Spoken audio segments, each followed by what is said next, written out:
And we are live. And Jesse just had a last-minute thing he had to do there. I have Jesse Markowitz coming back today to talk to us about Start9 servers. We talked about that to a degree last time, but we were really talking mostly about Bitcoin Lightning nodes last time. So we're going to talk about other things that Start9 does other than just running Bitcoin nodes, because there is a lot more that it does. And I've had Matt Hill from Start9 on at least twice. But I thought it would be really cool to bring an end user on who's kind of switched on with technology. Say, this is what I actually do with it. Because, owners of companies are like, here's all the things you can do. And then users are like, here's all the things I do and the way I do them and why I do them the way that I do them. So I thought that'd be cool. Real quick, just before we introduce Jesse a little further here, just a reminder, we will never contact you for any personal information on private chat in the video comments. Because you see my logo does not mean it's me. Please don't give anybody any personal information or Bitcoin addresses or keyword phrases or anything like that, because one of you did, and it makes me sad. So now I have to do this every single episode.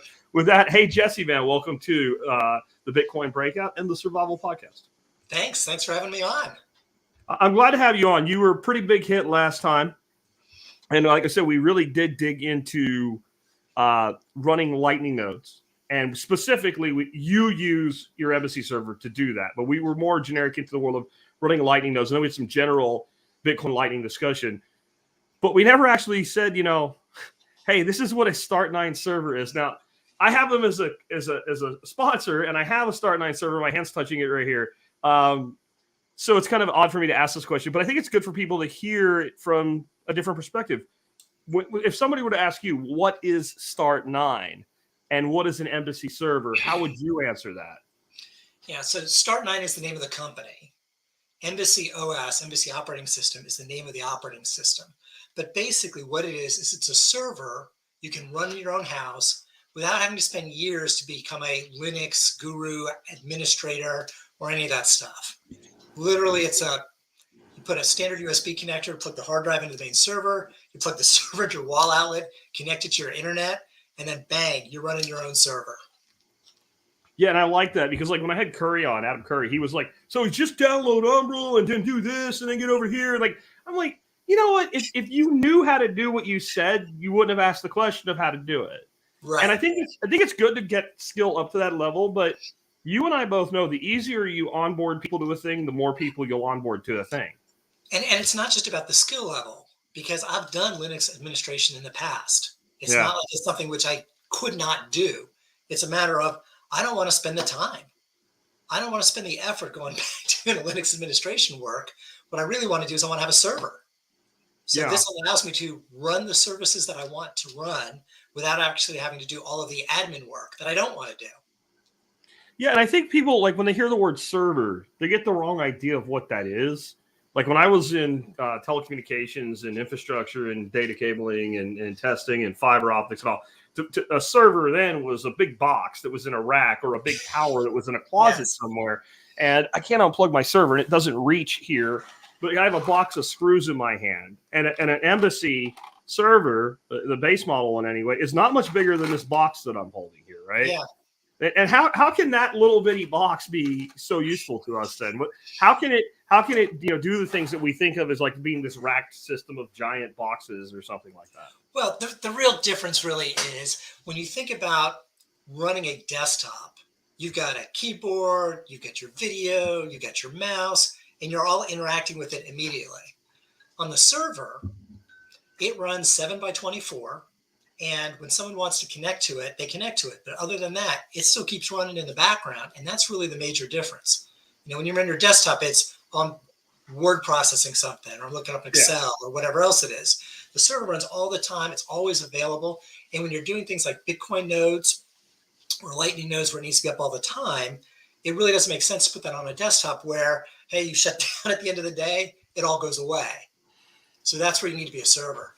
But in terms of the size, it all depends on how much power you need. Data centers do huge amounts of work. Depending on what you need to do, it may not require that much hardware to do the different pieces. Yeah, and I think that's a big part of it. What are you looking to do? If you're looking to host a website, you can do that with a relatively small device, honestly. But if you're looking to host a website and you're going to have, a couple 100,000 people pound it every day, for, you know, a fairly large 2-hour long audio file. Well, that's not going to work. So I think servers adapt. And so we're talking about a technology and a place in a network versus a size or a power or a data stream capacity or something like that. Correct. So why did you buy a Start9 server? I think convenience, obviously, you kind of, you know, referred to that already versus running your own, you know, independent Linux administrative shit in your house.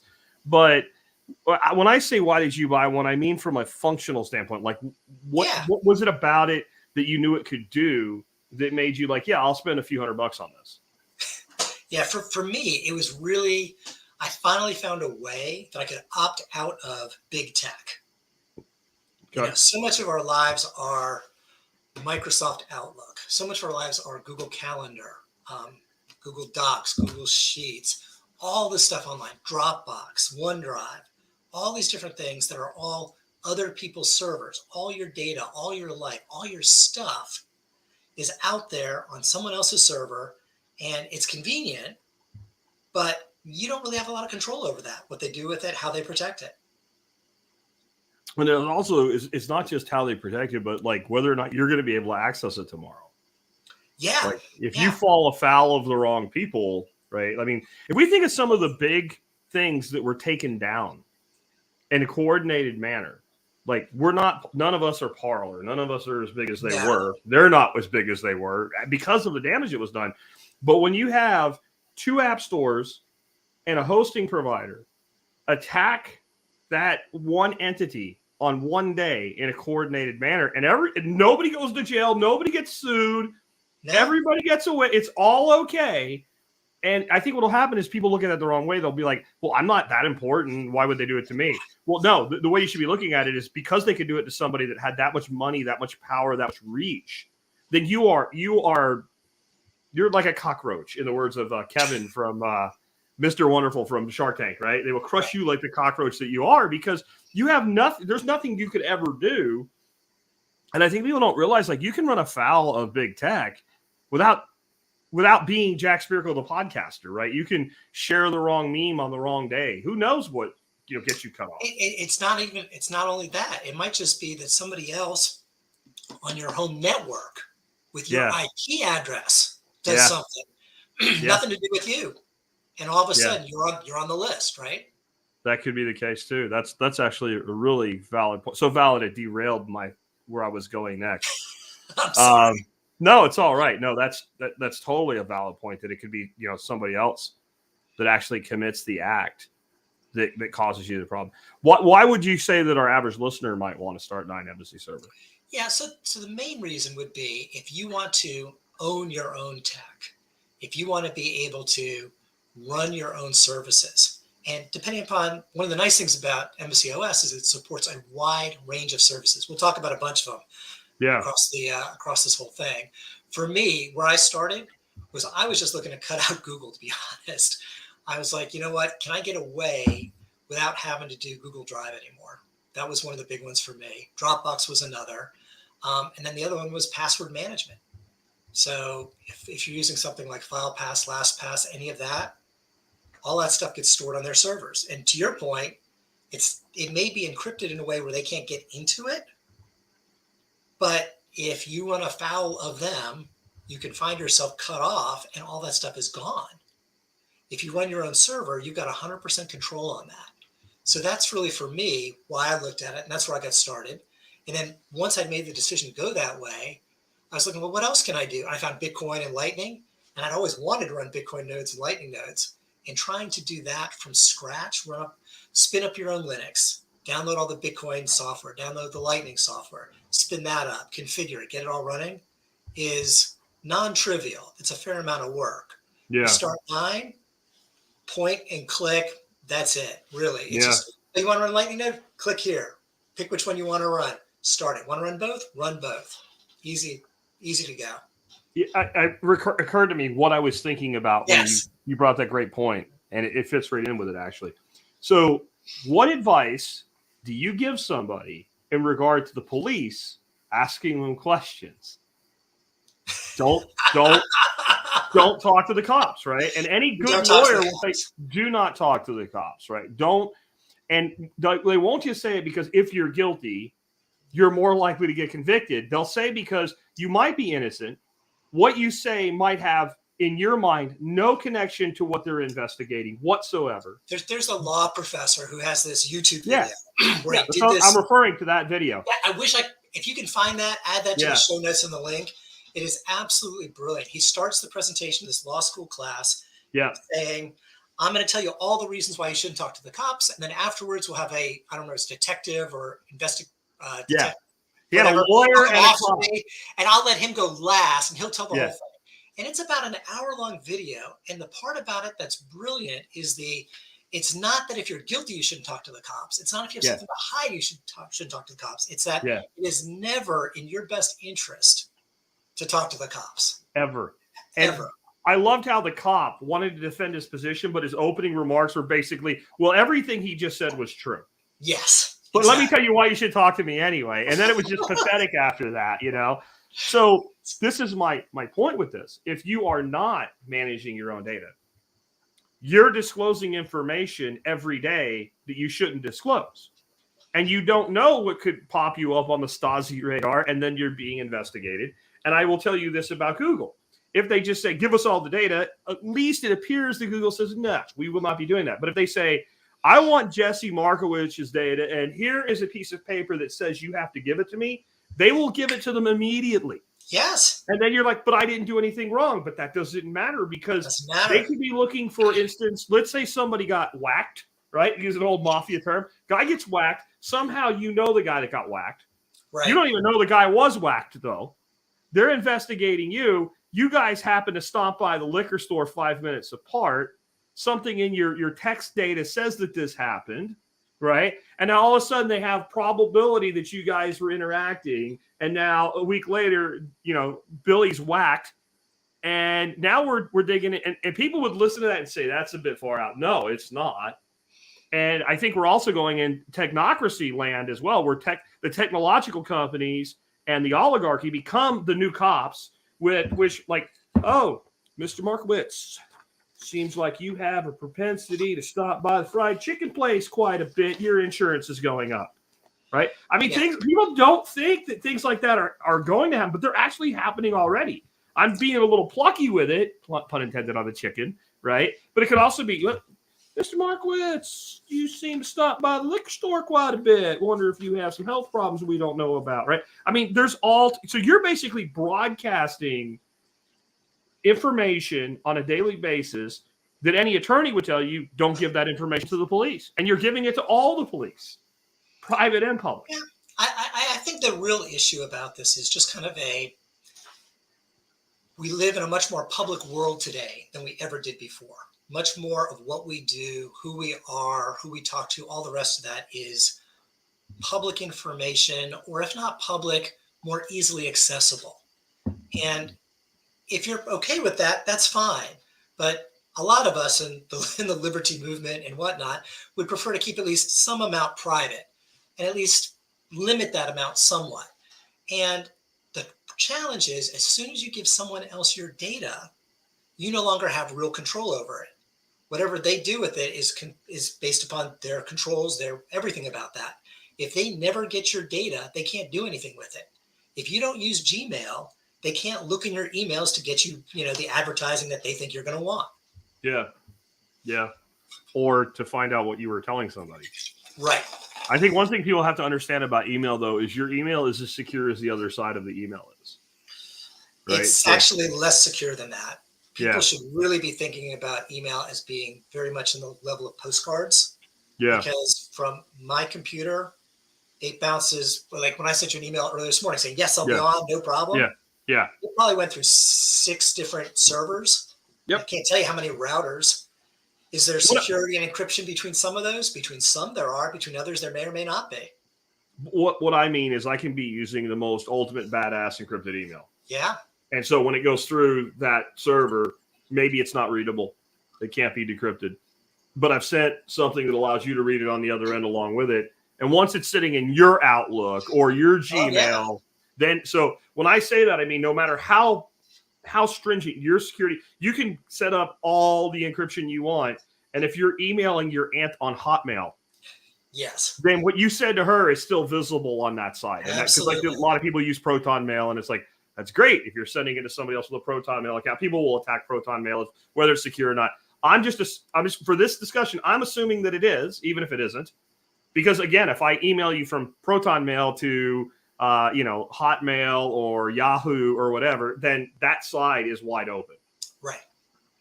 And that's something people don't, I think, tend to think about. What do you think listeners should consider getting a Start9 for? Like, why do you think a typical TSP listener might want one of these? I think the main reason why someone would want one of this is because there's a particular service that they want to run on it. Again, like I said, for myself, trying to get out from underneath big tech was the main reason for me. On Bitcoin Breakout, if you want to run a Bitcoin node or a Lightning node, really, this has got to be one of the easiest possible ways to do it, without a doubt. How do you feel about some of the other services, though? Let's kind of dig into some of these other services. Like, let's talk about like password management and why somebody would want to use a server for that versus something like, because Bitwarden, right, is it's great, but I don't actually need a server to use Bitwarden. Why would I want to run Bitwarden on my own server? Yeah, so Bitwarden was actually one of the first ones that I implemented, and I'm very. And real quick, tell people what it is in case anybody might not know. Bitwarden basically is a password manager. So, right now I've got probably 600, 700, 800 different passwords for all the different websites and all the different stuff that I get involved with for everything.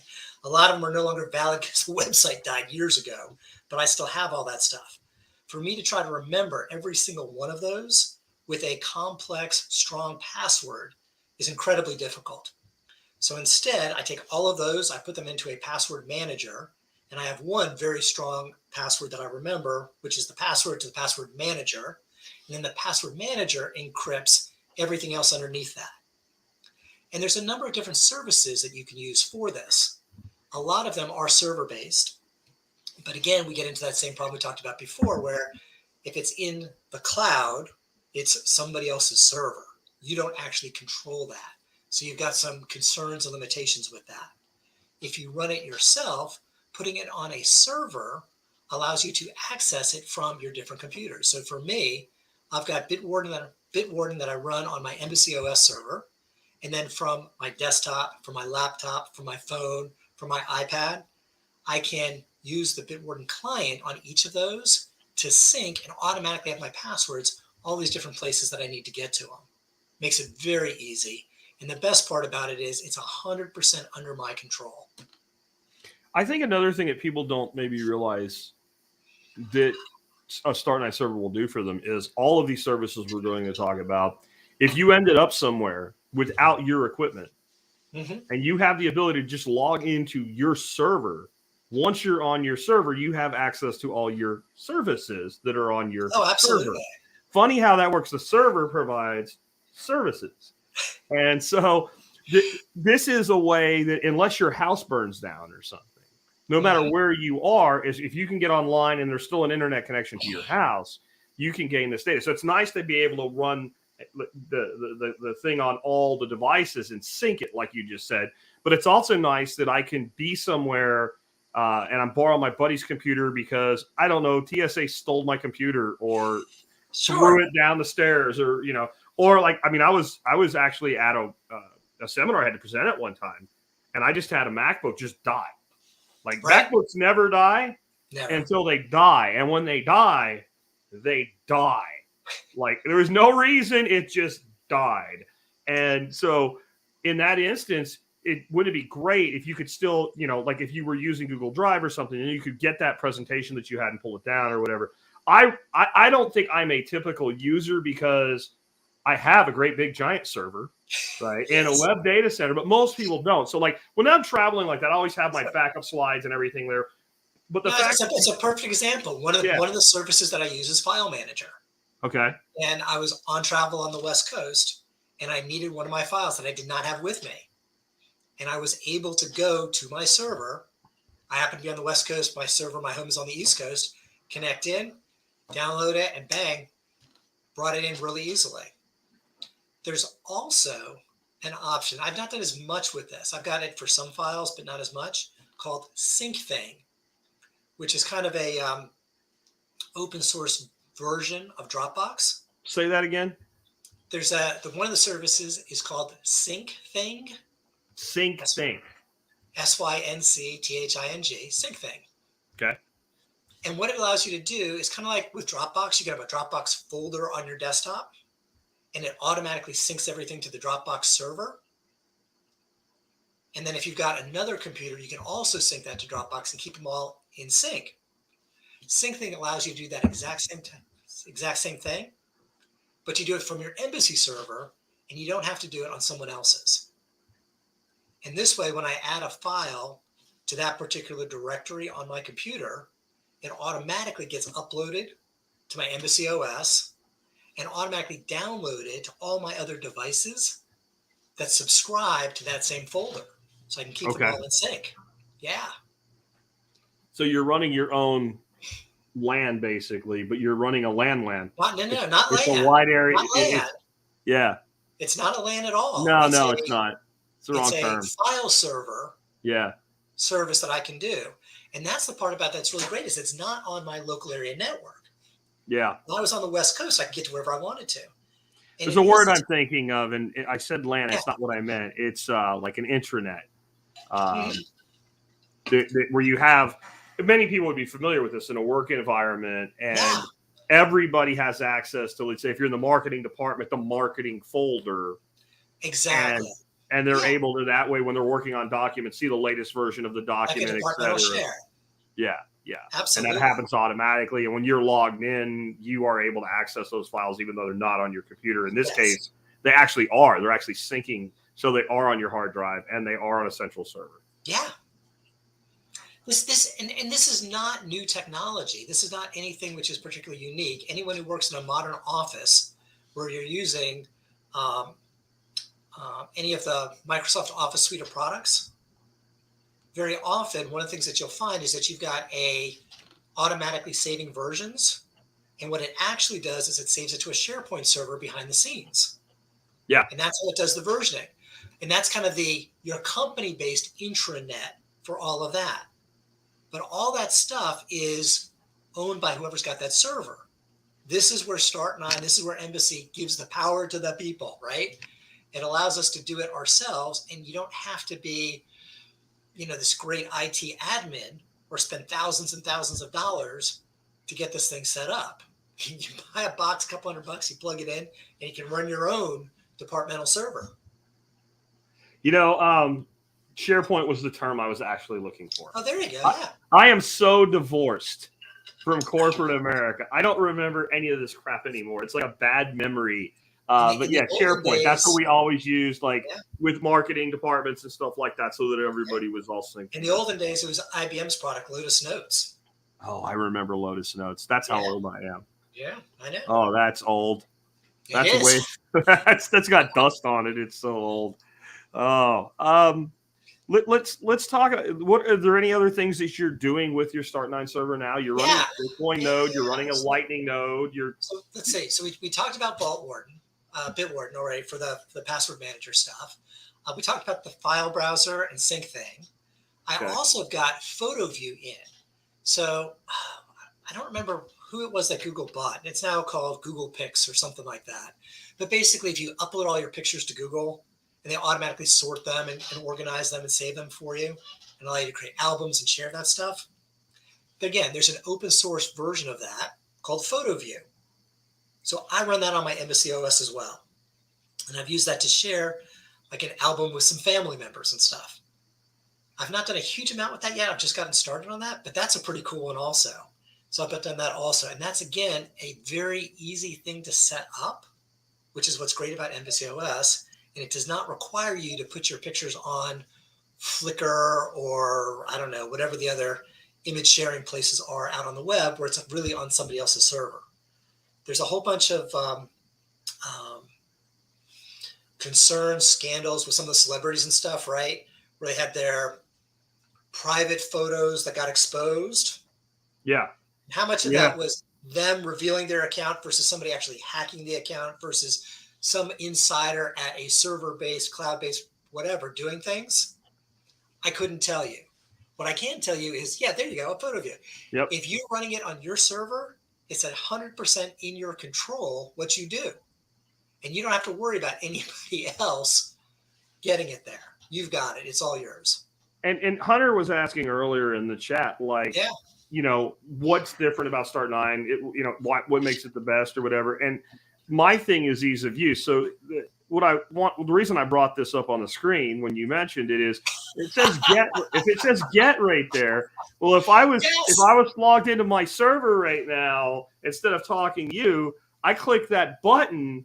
And you have to think of it because it's really like they call it a marketplace, but think of it like an app store. It's an app store. They call it marketplace, but it's really an app store. Absolutely. So when you want to get, Waze, or you want to get, DoorDash app or whatever, you go to the marketplace at Apple or Google, you type it in, you pull it up, and you hit install, and all of a sudden you're a genius software installer, and you've installed and enabled an app on your device. Right. This does that, but you're just installing it on your server, and then you're able to access it from multiple devices. And it really is that easy.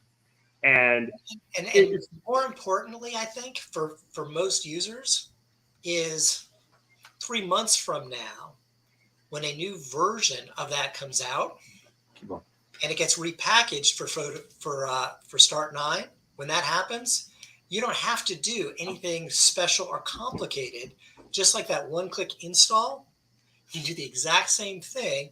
With one click, you can upgrade it, and it will automatically take care of all of the details, everything else that needs to happen, and it's just done. It makes it really, really easy to happen. Indeed. Yeah, that's the big advantage for Start9. It's not that it's faster. It's not that it's what it just makes it easy, and that's really the big plus on that. So that was overview we talked about, right? Yep. We talked about running a Bitcoin node. We talked about running a Lightning node.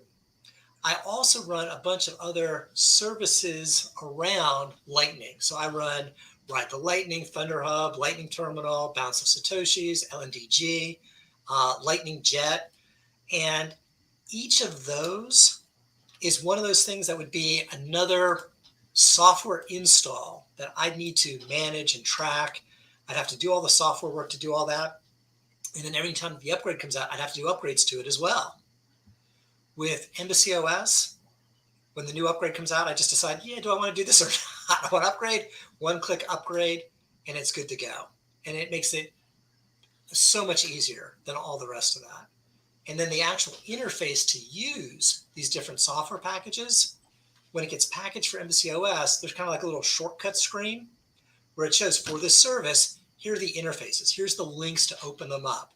Here's the configurations that you need to set. So it makes it very easy to work with. There is a limitation.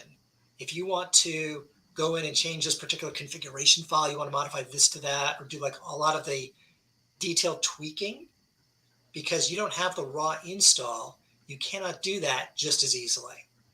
You would have to go in through the command line, and you can do that stuff, but that's a bit more work. But if you just want to basically go in and just run the stuff, it's a no-brainer. It makes it really easy to do. And I'm gonna pull that screen back up for a second, Jesse, and just so people can get a feel for like how much there actually is available. When I looked this morning, there were like 26 different services. Yeah. I haven't even finished going through the services that I'm running. Plus, there's other ones as well. Sure. Yeah. If you bring any of them up, I'll bring them up on the screen as you're talking about it. Oh, perfect.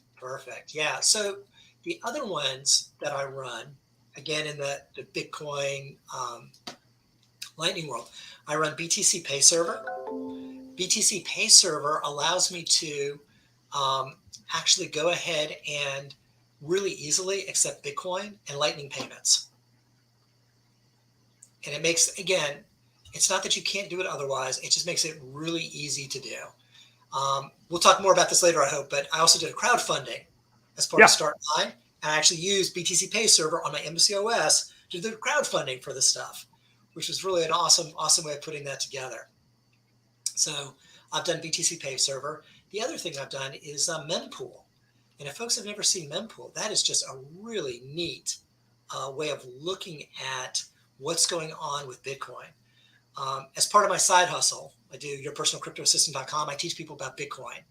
And one of the areas I always had a bit of a challenge explaining to people is like, well, when you do something from your wallet, you try to like send something somewhere else. How does it all flow? Being able to show mempool allows me to talk through the actual process where in your wallet, you create a Bitcoin transaction, you sign that transaction. It goes into mempool, and all the different servers out there look at it and try to put it into blocks. And you can see the blocks, you can see all that type of stuff. So it's a really neat tool from that perspective. The advantage about being able to run it on my server is nobody else has to know what I'm searching on. So, for example, if you do a bunch of Google searches and you search for, I don't know, I don't want to get you banned on anything, any controversial subject, whatever it might be, Okay. right? Yeah. Whether it be substances you might want to imbibe, ways for you to personally defend yourself, organizations that are out of favor, with whatever government you happen to live in their geographical distinction. If you just go into Google and you search for those types of terms, you could potentially get in trouble for that. And folks in Google and every other place knows what's going on.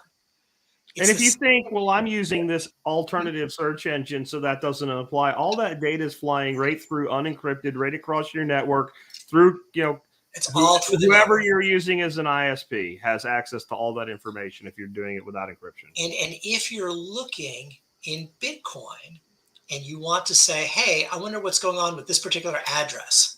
Yeah. And this is that kind of like to your earlier point, right? I guess Jesse must have some business going on with this address. Why else would he look it up? And it may be that it's perfectly innocent. You're just like picking some random addresses you saw, looking through the web, you saw some random addresses. You said, hey, I wonder how much money this guy's got, this address has. What transactions were those? And you just like follow the chain sometimes, look at stuff. If you do that on anyone else's server, it's potentially visible. What were you looking at? What were you doing? Everything else. If you look at it on your server, it's entirely private. Yeah, don't talk to the cops, right? So you're talking to the cops. That's what I try to explain with all of this stuff when it comes to encryption. You're talking to the police all the time, and you're giving them information that you would not give it to if you knew you were doing. It's not just the cops. It's also don't talk to the National Enquirer. Yeah. Right? Yeah. And when I say cops, I mean technocratic cops, oligarchy cops, and the state. I mean, all of it. You don't give that data away. All of that. Yeah. All of that. Exactly. I guess with using that, stay private. Yeah. And I guess with using that mempool option, it also might help you explain to people that you're onboarding, like the money's not in your wallet. That's like one of the most difficult things to explain. You start explaining, well, see, you have access and control of certain UTXOs, and then you're just basically signing transactions, and all this is basically a way to look at them and a way to interact with them. And they start looking at you like you have a crocodile crawling out of your left ear, and that thing from Star Trek, the Search for Spock one, where they put the thing in the guy's ear, and it took control of his brain going in the other one while the crocodile's coming out the other one. Like, because it doesn't seem to make any sense, but when you can actually see this is how the data's moving around. Right. And when you talk about, I'm going to make a block with all these transactions, and you can actually see visually, oh, here's a block. Yeah. Here's a bunch of transactions. And you can click on a transaction and actually see what's in the transaction. What are the inputs? What are the outputs? And this is why and this is also like great. So now you can explain to, customer XYZ. This is why when you set up accepting Bitcoin payments on your website, you don't just take a plugin, stick one Bitcoin address in there, and take all your payments to one address. Exactly. Right.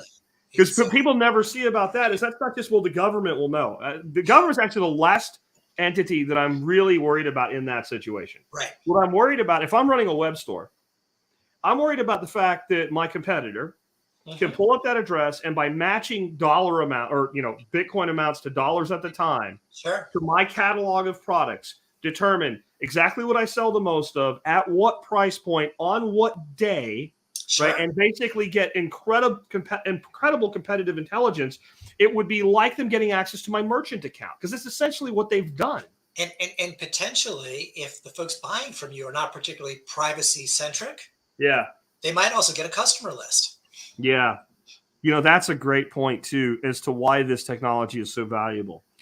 I'm not saying that there would be no way for somebody from an alphabet agency to gain access to Jesse Markowitz's embassy server, or some nefarious person in some nefarious part of the world to do that.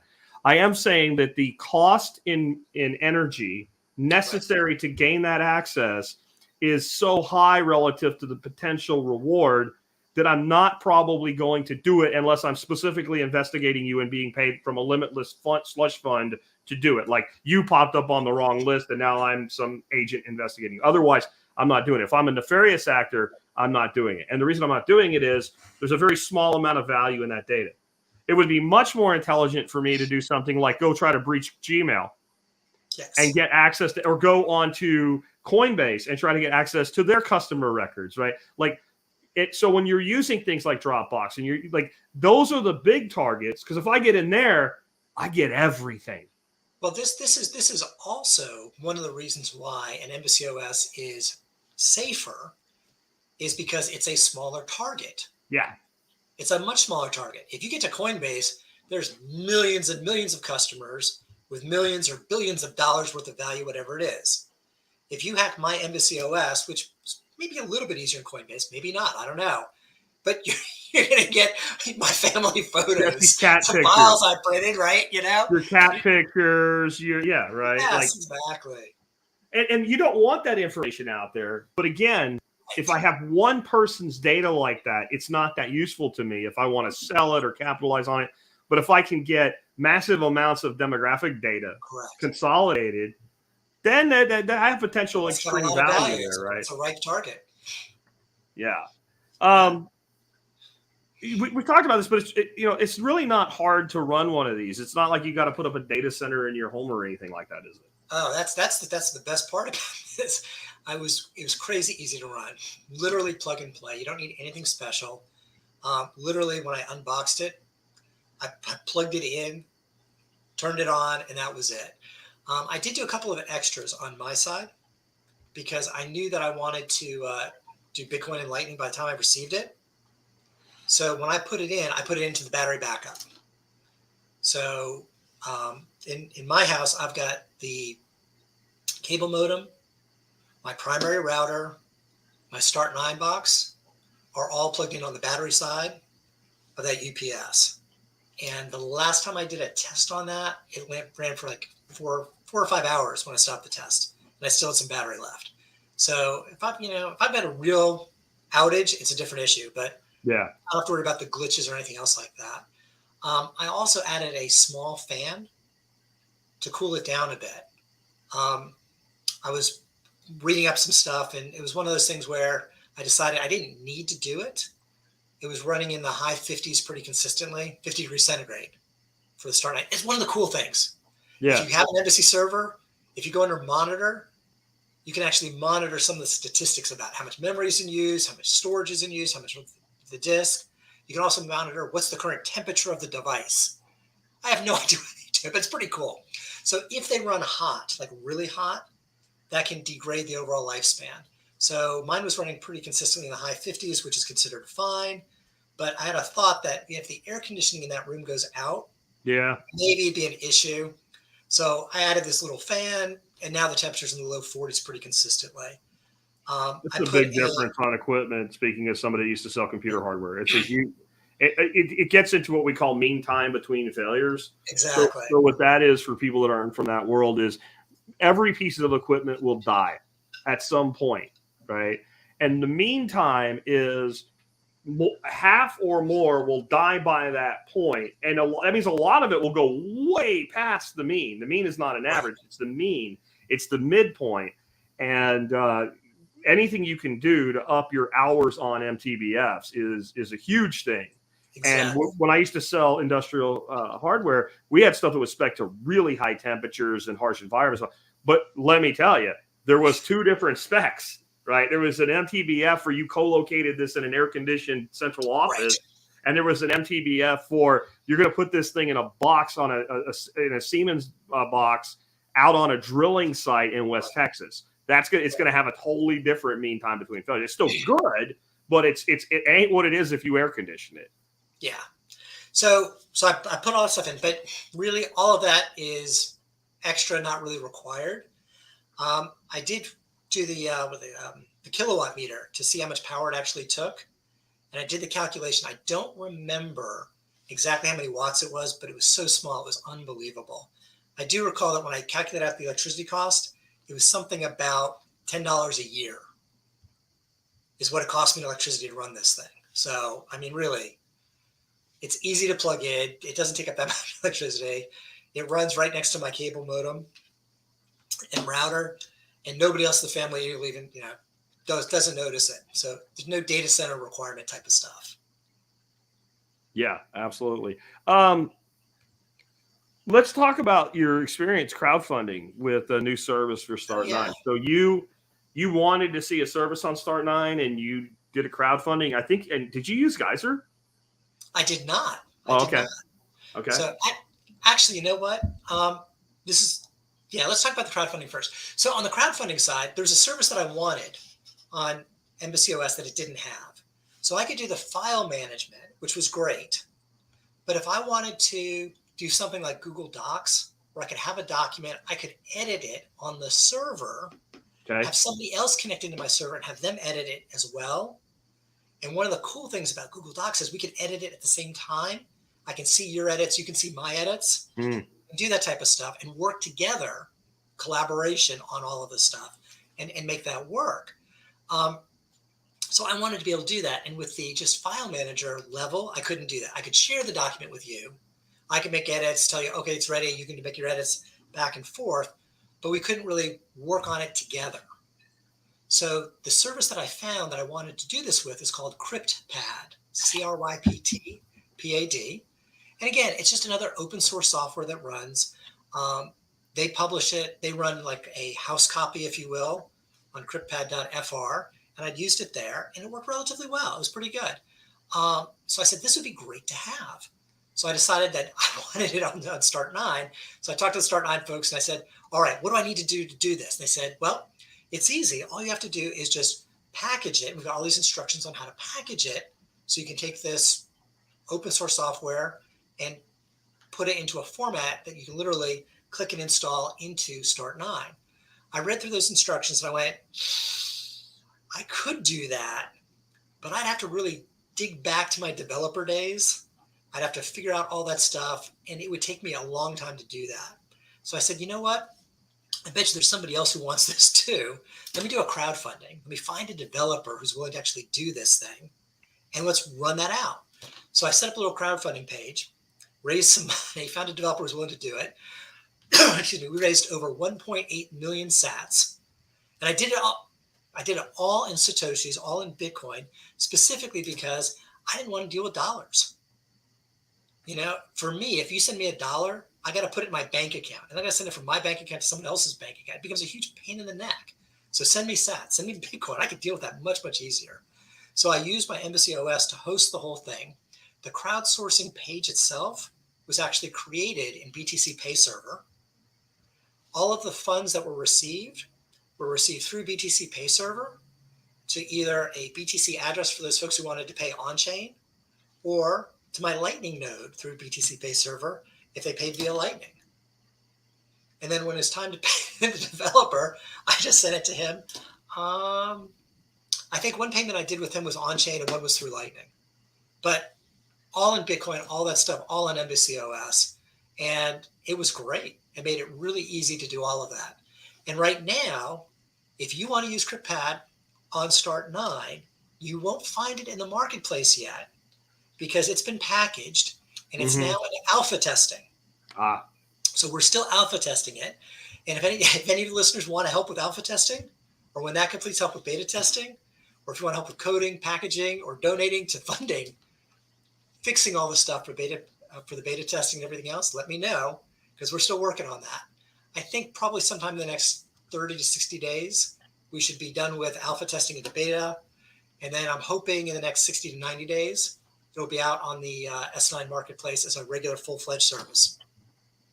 Yeah, and I want to pause just here for a second on a comment that Betty made. It's a plus way above my pay grade, but now I can't stop watching. So she's enjoying us, but she feels like this stuff's actually it's not. And what'll happen is we'll use some words at times that sound really confusing, but they're just words you don't know the definition of. Right? That's all they are. It doesn't mean we're smart that we know a word that you don't, because Betty probably knows words that I don't. Exactly. And so if you don't know a word, what do? I'm Gen X. We actually had this book.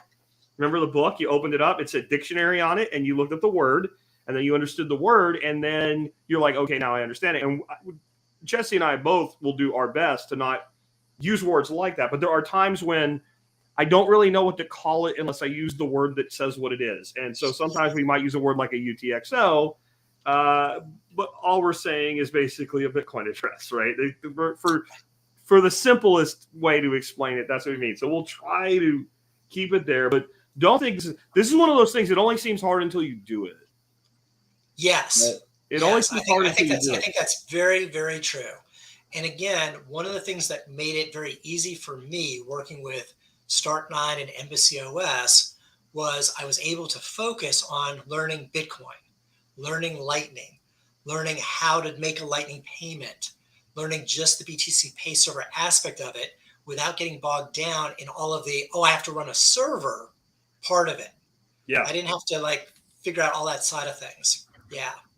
Yeah. Well, let's take it back to so most people today, they get one of these, a smartphone, right? And they get this, and they need a new one. So they go to the hell that is the store, or if you're like me, you just order it online. It comes in a box. It has a great big instruction manual, and you take the instruction manual and you throw it away. You don't care. You turn it on, you run through sync, and then you're like, oh, I heard about this new app, and you get the app and you start using it. And when somebody tells you about another new app, you get the app and you start using it. And so everybody looks at this and says, this is simple. This is easy. It's only simple and easy because you just spent the last 20 years of your life being trained by the market of how to use it. Right. This is basically a new thing that works very, very close to the same way, right? Yes. And so imagine then the person that says, this is complicated, I can't understand it. You know how to use this device, but think about if you were trying to explain how to use this device to somebody that never saw one before. It would be hard. They even knew what a cell phone was. They were brought here from 1997, and they remember flip phones and Motorola Racers and shit like that, right? But no Blackberries, and that's come and gone, right? There's no smartphones, no Androids, no iOS, none of that. And then you're like, well, all you have to do is go to the App Store and search for the app that you're looking for. Right. And then you'll double click on it to confirm that it's you, and then it'll download, and you have to wait for it to download. And once it downloads, you'll be able to open it, and then you can use it. Now, every person out there that heard that probably went, yeah, sure, no problem. But if you didn't know that, it would sound all download. What the hell is a download on a phone? Are you crazy? Isn't that something you do when you want to get pictures off your digital camera onto your computer? So this is just something, it's new, but it really isn't that hard. I think there's two sides to it, understanding how and understanding why. Yes. And those tend to be different. So here's an instance. Let's talk about another service. Oh, I want to, before I get distracted, let's go deeper into your crowdfunding. Yeah. Because this makes me think of, so you did this for some technical thing that you wanted. And so now it's more technical and technical. Let's look at it a different way. You used your own device to provide a way for people that wanted a thing to contribute so that the thing could exist. Let's not make that, it's not about what you had it do, right? My crowdfunding project happened to be to get Cryptpad onto S9. Yep. But if my crowdfunding project was for my next door neighbor whose house burned down and I just wanted to raise funds for him, it would have been just as easy. Yeah, it would have been just same thing. So what this makes me think of is a few years ago, Nicole Sauce realized she needed to upgrade her roasting shack for her coffee. Right. And she was going to do it on, GoFundMe or whatever. And literally because of what she was doing, every single one of them was a different type of pain in the ass. Yes. So she went out and got a WordPress plugin, tied it into her merchant account, created her own fundraising platform, and did fundraising and was dramatically successful with it.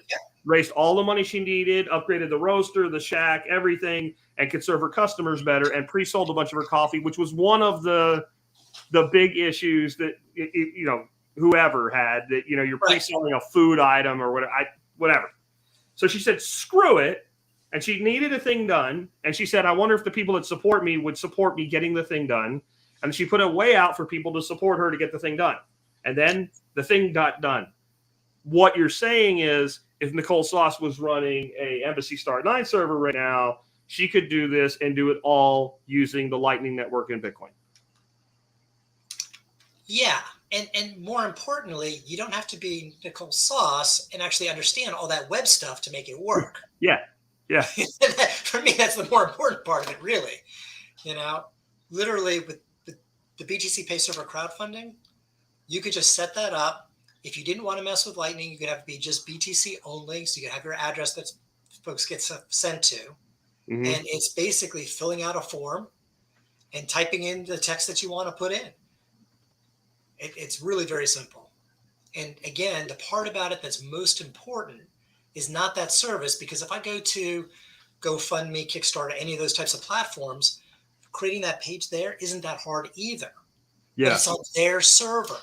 I have to comply with their terms of service. If they don't like me because the product I want to sell doesn't match their particular ideology, or the person that I want to help, whether it be truckers in Canada or whatever else in the United States or wherever else around the world, doesn't match their political ideology, they can say, we're just not going to do that, which is fine. That it's their platform, their choice. But this gives you the opportunity to have your own platform, to have your own printing press, to be your own server, to do your own thing. And that's where this is really nice.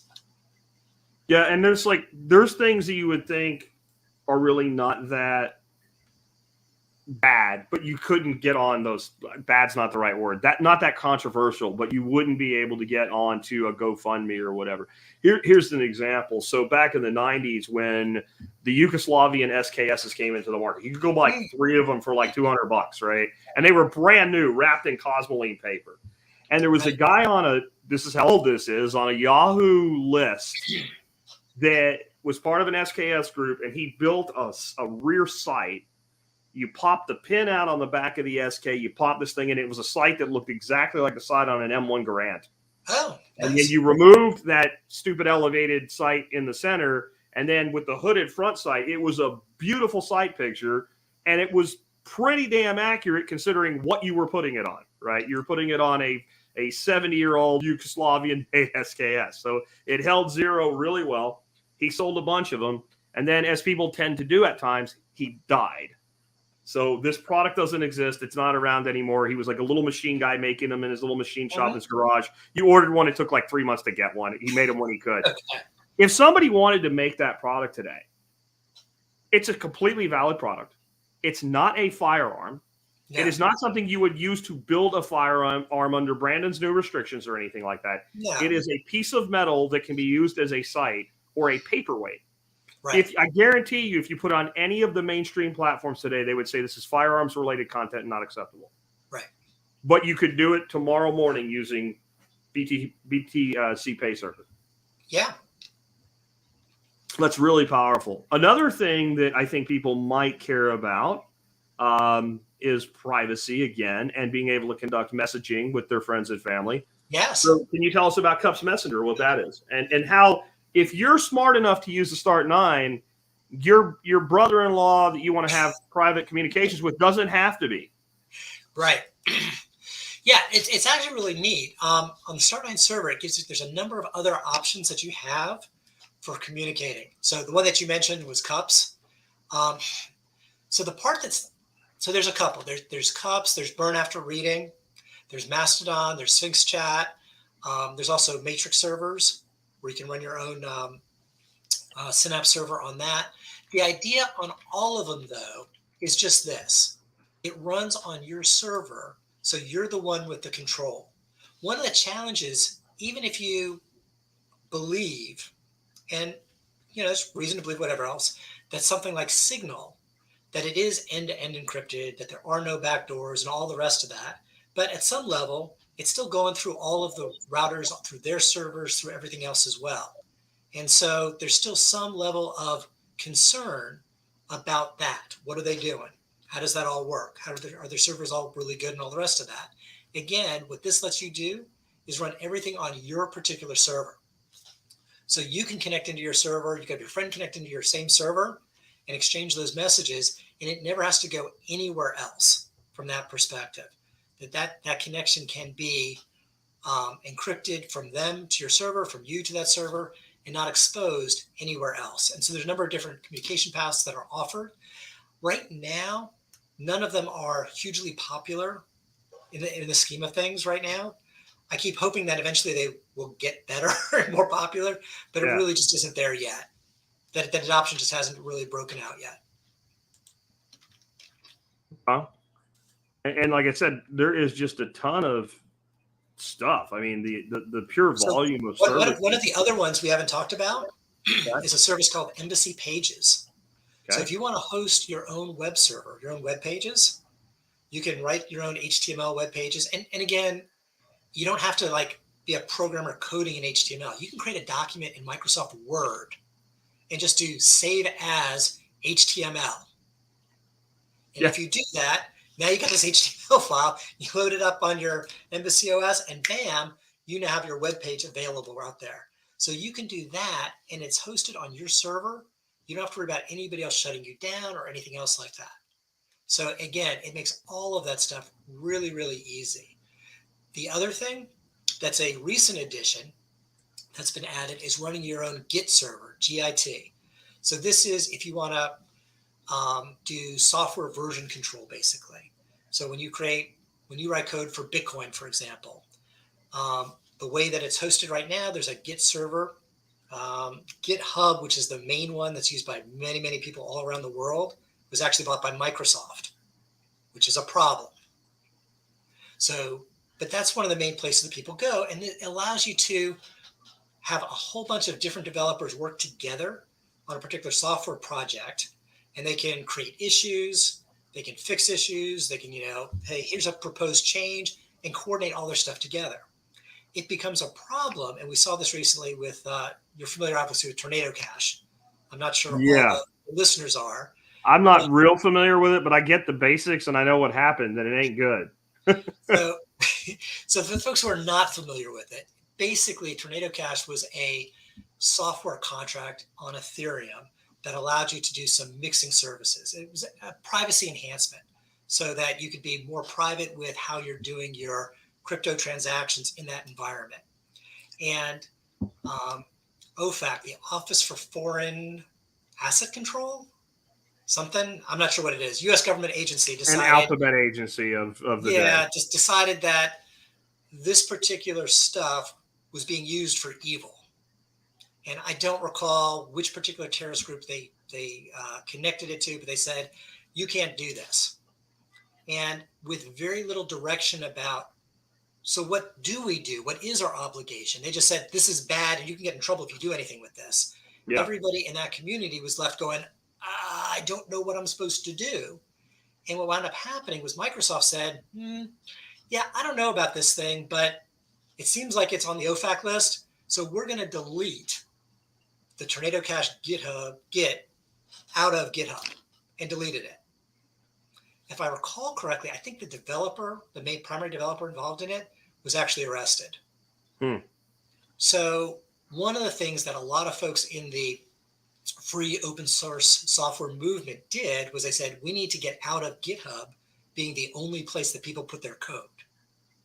So one of the great things about MCOS now is you can run this Git server and you can go to GitHub, go to wherever else, download whatever that software is, and then re-upload it to your server so you've got your own personal copy. Now, for most people listening, you're not going to do this. You don't really care. But the fact that you can, and for the people that want to do this, that they can do this on their own server and make it available to other people is a big deal. This is part of that whole censorship resistance piece. There you go. That's the service that's offered. Yeah, it's really like, it's one of those things that you should care about it, even if you're personally never going to use it. Like, I'll be having conversations with somebody sometimes like, well, here's our GitHub. And I'm like, yeah, that's great for you. I don't care personally. I'm not digging your GitHub. I'm not reading your developer notes. Like, that's not me. That's not my world. I don't care. But I do care. I care because the fact that it's publicly available, and you said it's open source, and you said it's not going to like download all my information and send it to the FBI or something, that there are literally people who are top programmer type people, and they live to catch somebody. Their whole, like, they're going to make their reputation as the guy that found the back door in the app that said it was for tracking kitties online and telling you which kitty was the prettiest kitty, and it was actually designed to rat you out to the NSA or whatever. Like, that's their whole, they want one, and they'll tear through this code. And because that code can be torn through, generally there's not much to be found, because woe to the person that it is found with. Like, and then all the developers are known that built it. And so it's not just that this anti-kitty app was bad. No. All these people are bad, and they are forever demerited, and they will forever be known among the coder and hacker space as evil, right? Like that, there's an honesty that's kept because anybody can tear apart the code and see, does it do what it says it does? You know, that's when I started pushing Brave, people were like, but it actually is Chrome. I'm sorry, that's not how that works, right? That's not how that works. It's using the Chromium base source, but it's its own thing. And what we use, I can't remember what it's called now, but Gab has their own browser. Like that's built on the Chromium base too, right? Like it allows somebody to be able to grab this thing and then do something else with it, and do it with confidence that it's not going to screw them. There's a great Twitter thread I was reading where somebody was asking, well, how do you know that there will only ever be 21 million Bitcoin? How do you know that? And the response was, here's the 4 lines of code. Here's the subroutine that says, here's how we calculate what the emission schedule is. And I don't have to dig through all that code. The fact that somebody else could do that and verify it, and if I didn't trust them knowing what I'm looking for, and a little bit of technical knowledge on my side, I could go dig that out without being, again, a guru programmer. Just, whatever. I could dig that out knowing what I'm supposed to look for and verify that that's correct. So is this service, let me bring it back up again real quick. Is this basically then like a decentralized GitHub? Yeah. It's basically you running your own version of GitHub on your own server. So I would, if I was a developer or a project team, we would create this page and it would be available. But then how would people find it? Like, everybody knows GitHub, right? You'd have to send an invite. That's really what it is. Okay. But again, the point of this primarily is this allows you to run your own server. This is not we're going to advertise everywhere that anyone who wants to can use your server. You got to do that advertising if you want to do that. This is you got your own server. If you want to run your own departmental server and you don't want to pay GitHub for all of their features that your developers can all use that stuff with all of those extra features, right? Because you want to keep it private. Well, you can run your own server, run your own Git server. But if you don't want to do the work required to run your own Git server, to spin up the server, to install the software, to run all that stuff, point and click, make it easy, that's what the Embassy OS part does for you. It allows you to focus on the work that you actually want to do, not the overhead of running the server to get to the services you really want. We've been talking a lot about the things that Start9 does today, but I think it's interesting to look at what it could do eventually and what this technology, could do eventually. There's almost unlimited potential here, and I have some questions starred, but I want to use this question for this piece because I think it's perfectly here it is. Okay.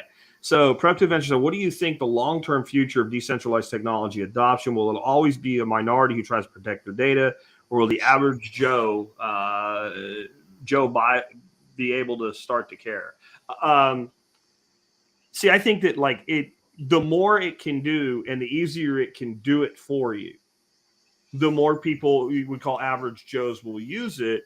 And so, we talked about kind of a comparison to a smartphone, right, before. So I remember very clearly when malls were still a thing, and I would be walking around the mall with my wife, and Radio Shack got into the cell phone business, and I didn't even have a pager yet because my employer hadn't made me get one yet, right? Mhm. And I remember the guy going, "Hey, would you like to hear about a cell phone?" And I'm like, "No, I don't want anybody to bother me. I have a phone at home. You can leave a message on my answering machine." And it seemed like cell phones were like for rich, pretentious assholes. Right. Well, now, like, I do a tremendous amount of my business with this device. Certainly. I create a bunch of content with this device. I interact with my customers, and not just, "Hello, welcome to the Survival Podcast." I actually do things like, engage on social media, which I also thought was stupid when it started. When Twitter started, for instance, I was like, "Who the hell needs Twitter? I have email." Which, it didn't make any sense to me. And that was back when you need an invite to get into Twitter. So I think that, like, one of the things that people struggle with Bitcoin, for instance, is how early we still are. And when we start looking at something like Start9 servers, we're way early. Very, very early. Way early. Way early. But I think if your family realizes you could set up group texting amongst your family, for instance, that would be completely private, but they don't have to do anything other than install an app. No, they've got an app on their phone. That's where it starts to change, right? That's where it starts to really take over. And so then you start needing per family, per neighborhood, per community, per group. Or small business. Or small business, one person. It's like your admin. But their job is incredibly easy compared to being an admin for a regular, small business. If you're running SharePoint and MS Office on 100 different desktops or whatever, and climbing up. You don't need to be a full-time IT guy. Yeah. Because I think, like, Embassy Start9 is coming out with, like, new, like, bigger, more robust servers. Embassy Pro, yeah. It's like a couple $1,000 or something, but basically you could run tech for a group. Like, we always talk about having groups in private communities and all. Like, this is so when there's a perfect use case scenario, right? So I hear a lot of people talking about private membership organizations to get around the state. But then what ends up happening is it's what they say publicly that gets the private membership organization in trouble, right? Like, and there's I need to get a lawyer to come on that's updated on the latest with these things, because I'm hearing people say something and going, "I'm pretty sure I heard the guy that made this popular say he went to prison for that." So let's be careful there. But if you are going to have a private members organization, then should not the communication among the private members be truly private? Sure. Right. And then part of your membership is you get this app, not you just get the app. You get to have this app and you get to have access. That's part of being a private member. And now your communications really are end-to-end digitally encrypted. But to the person communicating, it's just a messenger. The client side, what the person actually interacts with, is just another app on their phone, a program on their desktop, a web page on the whatever it is. The difference is who runs the server. That's what the difference is. Is it run by Jeff Bezos and Amazon Cloud, and the Google Cloud, the Microsoft Cloud, Oracle Cloud, whatever else? Or is it run in your house, on your hardware, under your control? That's the difference. Yeah. And it what also makes me think of, like, things like Telegram have encrypted chat if you enable it. Like, I'll start a encrypted chat with Jesse. That's encrypted. It is what it is. Maybe it is, maybe it isn't. But at least it's purported to be. And then people say, "Well, but we can't do encrypted chat when we're doing a group chat." Well, I don't recommend that. Right. Because you don't know who joined that group. Right. You don't know who you're talking to. You could be talking to all the feds, right? But if you had a private membership organization, the ability to control access would actually be really valid, because only an approved member would be able to be granted access. Exactly. Because you've got the server, you decide who gets access. So now you could have something where the head of the group, like me, for instance, if we were doing raw milk in a state where it's illegal, and we wanted to say we have some raw milk available, we could actually broadcast that, or more accurately, narrowcast that to just our group and have that actually be encrypted. Yeah. Where if you use Telegram Messenger for that, maybe the next thing you know, the FDA is fast roping into your cows.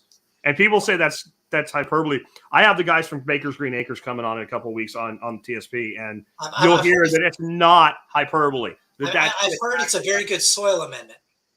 Yeah, it is. Raw milk is a great soil amendment. We have lots of soil amendment available right now at refrigerated temperature, so it'll be as fresh as possible when you apply it. But there is an advantage to being able to do that. I think there's a lot of things that we talk about doing that we may end up having, like, public and private versions of. And I think that, like, An embassy server would excel at the private side. So we've talked about, like, I guess you've heard us talk about the competitor to the Waze app, where Sure, people absolutely. can rat out the cops and all. Yeah, we talked about that the last time I was on for a little bit as well. Yeah. Yeah, but you might have something that's more like a Freedom Cell that's very, very local, that does things like that within its own little space, and that you would probably prefer to be a little bit more, private.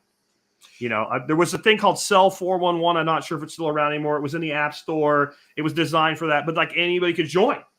So like if you were doing something that maybe the state doesn't like, not necessarily illegal, they just don't like it. Forget about all the state side of things. Yeah. Because I understand that's a concern as well. Yeah. But it's also a neighborhood side of things. If you're really into, I don't know, something very subversive and embarrassing like model trains, you may not want your next door neighbor knowing that you play with little trains. Yeah. So it's not necessarily even a state thing. It's potentially you're a celebrity. You don't want, whatever your little hobbies might be to be public knowledge. It's not always we're doing something illegal or whatever like that. It's just privacy is a basic human right. There are things about my life that I just assume not have the whole world know. And it's not that it's illegal. It's not that it's immoral. It's not that whatever. It's just, it's none of your damn business, right? It's not your business. Yeah. And nothing is anybody's business unless I specifically want it to be their business. Like one of the things I keep trying to explain, that the real conflict that we have right now in the world, but especially in the Western world, is there's no more fundamental human right than the right to be left alone. It is the most fundamental right that any individual human has, is simply the right to be left alone. And what we have is a system, because you're right. It's not, when I say the state, I'm because of where I'm at intellectually with this now. When I say the state, I include Microsoft, right? I am talking about the whole apparatus of everything. Sure. The technocracy, the oligarchy, the formalized state, and the form of the government, all of it together, has said very loudly and very clearly, we will not leave you alone. And when you get into that level of conflict, the resolution usually is eventually the people that are tired of not being left alone get very angry and become very violent and heads roll. And you never know how it's going to work out. But what you do know is the apparatus that's causing this time is way better at violence than all the people that just want to be left alone. The only other resolution, because you'll never get to the point where like, okay, you don't have to leave me alone. Like there's a point, like the average person is like, no, I don't want this anymore, is to use technology to render the attempt to not leave you alone obsolete. This is an option to opt out from big tech. And this circles all the way back to where we started our whole conversation. Why did I get started with this? I wanted to opt out of big tech. And to be clear, it's not to say that I don't use some of their services sometimes. I do. But now at least I have an option. I've got an alternative that I don't have to use them all the time for everything. I can pick and choose what I want to use that for, what do I want to use my own server for. And censorship resistance. If I do it on my server, nobody else has any control on that. It's all on me. Yeah, and a lot of times the fact that you could means that you don't have to. I talk about this in Bitcoin all the time. Exactly. The reason that I don't have to go nuclear and move to another country and use 12 words to pull my Bitcoin into that place and access it from there is because I can. Like it's very hard to stop something that's just simply some information. Because I can do it, it's harder for the system to crack down on all that stuff, and therefore maybe I don't actually have to do that. Absolutely. Exactly, right? You don't have to push the nuclear button because there is a nuclear button, is the type of thing. Like, and they can feign stupidity, but the people that run the world are not stupid. Right. They're not, right? They didn't get there by being stupid. So they do understand, and I think it's why they've only pushed so hard with this because, well, you saw it when China banned Bitcoin for like the 800th time, and this time they actually sort of kind of meant it. And all that happened is all the Bitcoin mining just moved. And in 3 months, the hash rate was higher than it ever was in the history of hash rate. And all they did was force all the innovation money and stuff out. And yet there's still like an ass load of Bitcoin mining going on in China, right? After they banned it. There's still a bunch that's still going on, even with the officially being banned, yes. So that's like a great use case for any state or oligarch looking at it like, oh, so actually they can just still do what they want. So then maybe this is not the area to push. And you see it with things like 3D printing as well. And like, we'll ban this gun. Well, and you got Ghost Gunner guy going, well, we'll print that. We'll print that. Well, you know what a CNC machine is? Oh, look at this. Here's a gun with printed ammunition. How you like it? It uses electronics to fire. How you like that? And I think that guy's taking a risk, whoever he may be, honestly. But it is making a very salient point, because for every guy like that that's public, there's thousands that are not. Right. And they could try all the fear campaign they want, but the whole point of this operation, to me, and it's part of what we're talking about, is to render them irrelevant in our lives as much as we can. And then, I'll use YouTube to talk to people because people use YouTube to listen. There you go. But I don't have to. And there's more and more tech being built like that, with like video streaming service that could be completely independent. It amazes me what you think could, or it amazes me to just think about what could be done.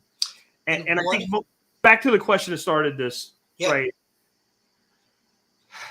Will the average person do it? I think everybody has their thing. Oh, I want that thing. So it's a matter, as these things are made available, and then there's a shiny thing that person wants.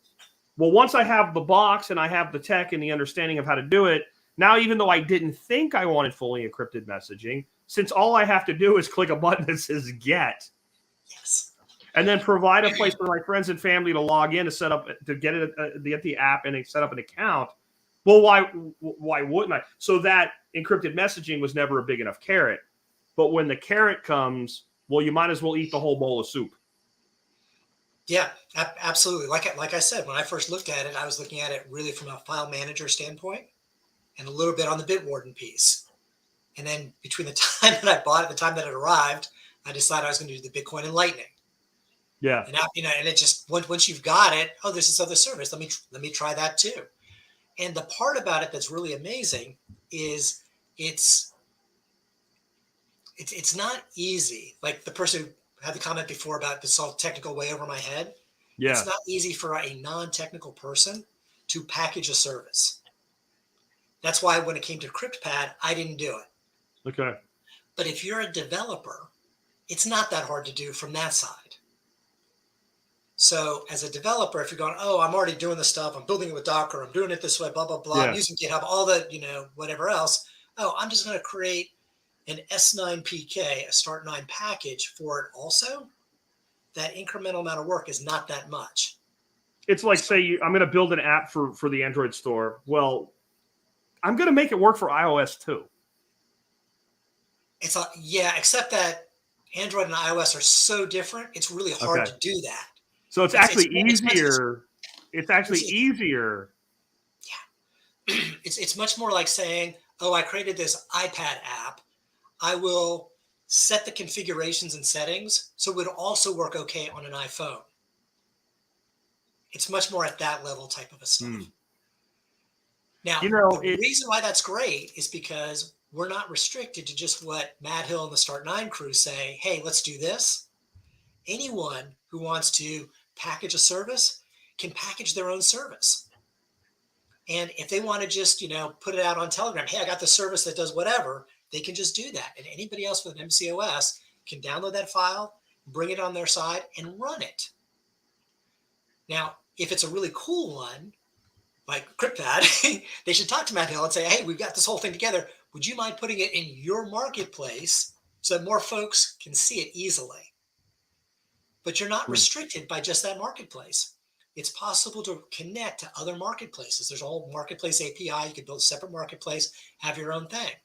So why that's great is it means that maybe not next week, but over the next weeks to months to years, there's a whole bunch of other services that can be relatively easily added for what you can do on your Embassy OS, and it's not restricted to just what the Start9 crew can do. So on the wish list where people have said, hey, could somebody package this up for me? There have been things like coin join services. So if you want to do like your own mixing and run that service on your own server, that's something that folks have asked for Tor relays, for onion routing type of stuff. IPFS, interplanetary file system, doing distributed BitTorrent type of work. That's been requested. Email servers, Nextcloud type of stuff where you're doing, like we talked before, Lotus Notes and SharePoint type of thing, having a departmental group server type setup all in one package. All of those have been requested. And that's the type of stuff that can relatively easily be added in because those packages already exist. They're already in GitHub. All you got to do is package them for Embassy OS and they're good to go. Sounds like an entire profession waiting to happen. Packaging for Embassy OS, right? And it also sounds like a way. The goal and the hope is that at some point, somebody who's writing these different servers and writing these different services would say, hey, I'd like folks in Embassy OS to just be able to run my stuff. So as part of writing it, in addition to just giving a .exe to run on Windows and a .whatever to run on a Mac or an iOS app and an Android app, they'll just, as part of their packaging, they'll create a Start9 package and it'll be built in from the original developer. And do you see that maybe we could end up at a point where we have like, I have my network group, let's call it, but then this guy has his net group, this guy has his network group, this guy. And so we have like a service that we're running for our own little collective, but then we could federate all of them across all of those servers and have more like a typical use of an app that we think of getting out of the App Store right now, where you would have broader participation because network effect is directly affected by how many people are using a network. So if you wanted to build an app that is the Waze competitor I talked about, I see that only lasting for so long before Apple and Google say, no, you can't do that. But if you can create a way, like as long as I can access my server, I can tie into that network effect and we could have, a tipping generation app like Fountain for podcasting, but for road hazards, right? And that's maybe it should be called roadhazard.io or something like that, because when I did get pulled over one time by a cop for doing nothing wrong except flashing lights and ratting his buddy out. Right. And he asked me why I was flashing my lights, and I said there was a road hazard down the road. And he said, what's the road hazard? I said, there's a guy down there pointing a gun at every car that comes by. I consider that to be a hazard. He didn't like it, but there wasn't anything he could do about it. He begrudgingly told me to go on my way eventually, Right. I'm like, what are you pulling me over for? Well, I thought there was a problem. No, you didn't. But you know full well what I'm doing. I know full well what I'm doing, but there's a guy down there. He's got a gun. He's got a taser. He's got handcuffs. He could hurt somebody. I don't know. And I thought my wife said, you know what you should have told him? You should have told him you were helping with controlling speed. But I thought it'd be safer if everybody slowed down. That's why you're really there, right? For our safety. So I was helping. I did read an article at some point from a while back that it said that a lot of the police departments were not upset at the Waze and other type apps that pointed out cop positions, specifically because it did bring the speed down, which was, their main goal anyway. So if they can bring it down that way, even better. Yeah. Yeah. And when you see somebody flashing lights, you should slow down, right? Like not just because you might get a ticket. You don't know why somebody's flashing lights. So not that long ago, I flashed lights because a guy's truck dumped a whole shitload of stuff on the road. And it was like kind of around a blind curve. And I'm flashing everybody that's coming because I want people to slow down until they get that shit cleared out. I don't want somebody to get run over trying to, like, they dropped like one of the big wire racks, like a bakery rack or something like that, a bunch of other shit on the road. So, guys, if you see somebody flash the lights, slow the hell down, right? Like, anyway, let's keep going here. You've used the word a bunch. Can you talk about what it is and why it's important? And that is open source, and more specifically, free and open source software. Yeah. So the idea on this basically is to have software that runs that you can actually check the code. And as we said before, it's not that you personally are going to check every line of code, whatever, but it's open for other people to verify it. So even if you're not a coder, somebody else can verify it. And by it being open that way, one of the key things that it does is it gives you the ability to have some confidence that there's no backdoors in it. One of the things about this is sometimes it's not even a malicious bug that might be in there. It's not that somebody's trying to do something. They just coded it. They use this particular routine. It seemed to make sense at the time. Somebody else goes through the code. They go, in this particular edge case, if it's this and this and this in your code, you might expose some data. Somebody else can see it and say, hey, here's a patch, here's a fix, whatever for that. And you can get some community participation in it. And by doing it that way, it becomes much, much secure. There's a phrase, whatever, in the cryptography community, security by obscurity.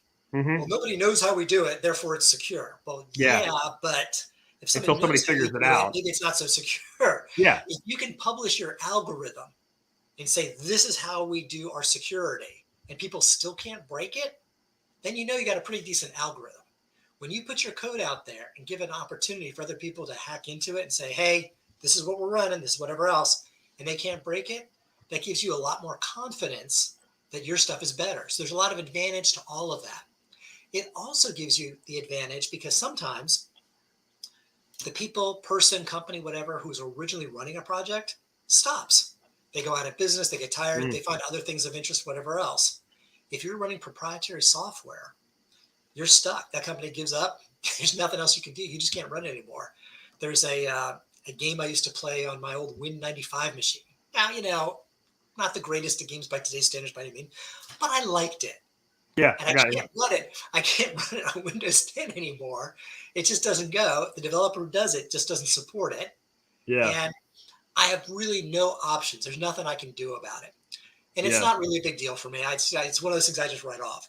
But for the sake of argument, if it were open source, if I could go out and say, oh, I see exactly what he did, either I or I could pay somebody, whatever, could potentially update it for the latest operating systems, everything else like that.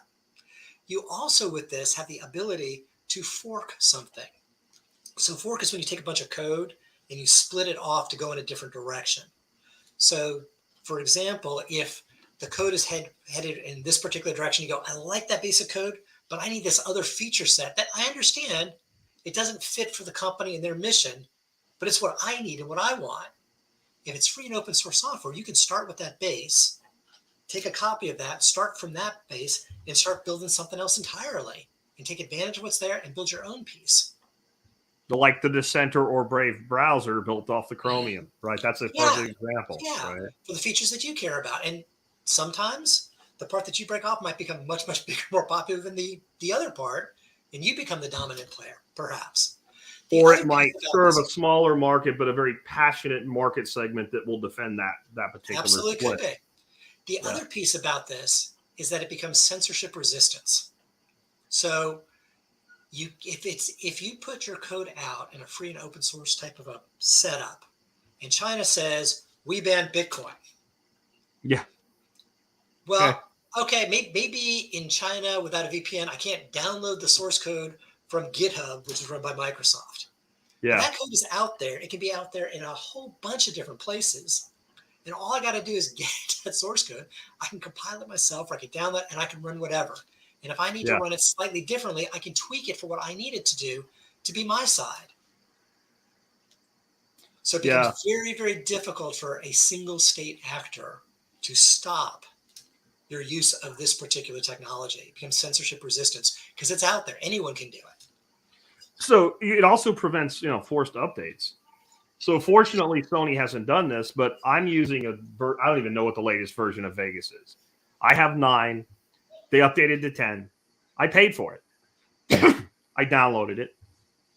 They decided that it was no longer necessary, since they're primarily a video editing software, to be able to encode at the 32 kbps that I encode at, which is FM quality radio. So for a podcast, that's plenty. Absolutely. So they would require me to encode at 64, which would double the size of my already large files and piss off my listeners. So fortunately, I was able to just simply open up version 9 and keep using it. Some of the software that's out there now, you buy a license and you will stay licensed, like you buy it for life. But when the upgrade comes, they literally make you do it. Now, from a security standpoint, since they have so many holes in their security, I can understand that. But there is no security risk for audio video editing software, right? There's no need to be forced. But it doesn't mean that had I not bought in at a different time that I might not be forced to upgrade. Or they just decide, like, we know you paid for this, but unless you pay for the new one, we're going to turn the old one off. Where if it's free open source software, if I want to keep using something that's 10 years old, I can. And again, there's a perfect example of why you might want to. I think I upgraded to 10 back in like 2014 or 2013 or something like that. And immediately it was like, no. Right. Well, why? It's not because I'm cheap. I was willing to pay for it. I did. But as soon as I saw that, I'm like, this doesn't work for me. The goal of Embassy OS is to give you the option to run what you want to run. That's the goal. If somebody out there wants to get an Embassy server, what do you think their best options are right now? And like I'm going to bring your site up here in a minute because you do help people onboard to Bitcoin and all. Do you help people onboard to using a server? I've actually helped people onboard with Start9 specifically. I've had people who said, hey, I want to run a Bitcoin node, a Lightning node, but I really don't want to get into the nitty gritty of running the server and everything else that they have to do. Yeah. So if you want to run an Embassy OS server, really the first part we want to start is, why are you doing it? What do you want to do? If you're a project person, you're like, oh, I love Raspberry Pi. I've done all of these home automation tools and whatever else. Great. Get an old Raspberry Pi, buy a new one, whatever, download the software, set it all up, do all that magic. If you just want to run the server, the easiest thing to do is just buy it from them. There's a bit of a premium. It costs a little bit more to do it that way, but you get a box that you take it out, you plug it in, and it works. If you'd rather do the kit form and buy all the pieces and put it together yourself, you can absolutely do that, and it will cost you a little bit less. There's a lot of people I've seen in some of the Telegram groups and stuff where they're like, oh, you should never pay that much. They overcharge and all of that. And I'm like, yeah, but then you got to do the work. Then you got to do the work. If you've got that technical knowledge and you want to do that, sure. But if you really want to run the service, it's really may not be worth your effort, to be honest, to do that. People like that drive me nuts because do you think the parts of your car cost what you paid for your car? Do you think all the parts that went into building your house cost the price of your house? Do you think all of the parts that went into building this microphone right here cost the microphone? Like there is a cost associated with somebody else doing a thing for you. Putting it all together. And overpriced is such a subjective term. Like, it's easy to say that when you're not Matt Hill paying the labor that's doing the work and signing, the actual front side of a paycheck. Right. I mean, that changes your whole perspective. You sign the front side of a paycheck, everything changes in your world. So most of the stuff from my side hustle that I do is teaching people about crypto. But to your point, I've had people who said, yeah, I want to run a Bitcoin node. I want to run a Lightning node. And if they are not folks who really want to, hey, I want to run a server and I want to download Linux. I want to run it on this old hardware. I want to do all that sort of stuff. Really, point, click, run. The easiest thing to do is Embassy. It allows you to focus on just running, how do I run a node, and not worry about all the other stuff. So I've done a lot of that as well. Agreed. I think the other thing people should do is make sure you're an MSB member. Oh, and get thank your you. Stupid high discount because just on the base Embassy server, you'll save you get 3 times your money back instantly. I think it was 3 years. Yeah. I think it's 3 years worth of savings, and that's just on the base one. Yeah. Yeah. So it's basically makes my membership free and you get all your other stuff. So definitely, even if you think I'm a jerk, you should still buy a Start9 server, join MSB first. Because it's dumb if you don't. I mean, it's just that you hate money. And we try to teach people around here not to hate money. Let's take a few questions and then we can wrap up. Yeah. Oh, no wonder it looked like so many. I'm on the wrong screen. All right. Let's see all the comments, not just question ones. Rachel says, are de-Googled phones and computers as secure as the belief, or is it all in the servers?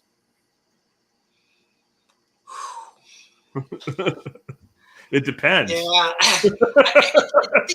But this is a great question, right? This is a great question.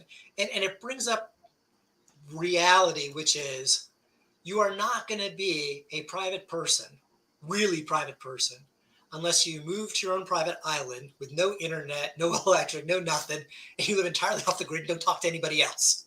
Yeah. So it's a range. Jack, you mentioned before about when you're receiving payments on Bitcoin, well, you should always make sure to use a new address. Well, that's one step better than using the same address for everything. But even if you use a new address for every Bitcoin that you receive, there's a bunch of more privacy down the rabbit hole you can go. Yeah. That's true with everything. Correct. So it's not a black or white. Oh, this is private. This isn't. Oh, I got a de-Googled phone. Therefore, I'm private. A lot of it depends upon what do you run on that de-Googled phone. What servers do you connect to? So it's very much a spectrum. and very much a range of things. So what I would say is you have to look at the trade-offs. What are you getting for it, and what is it costing you? And how much are you willing to give up? How much work do you want to do? How private do you really need to be? That's really what I would say. You got to like work on that. Going to de-Google phone, absolutely. That's going to make you one step better. Yeah, I would agree with that answer. Same person. Rachel says, what would you recommend to be the first steps for someone who hasn't had internet service for the last decade or so, except cell service? Oh, get an ISP? I've done a bunch because, like you, I've been in the tech world. I mean, I did everything from DSL and cable. I actually ran some other higher speed business side way back when it was crazy expensive.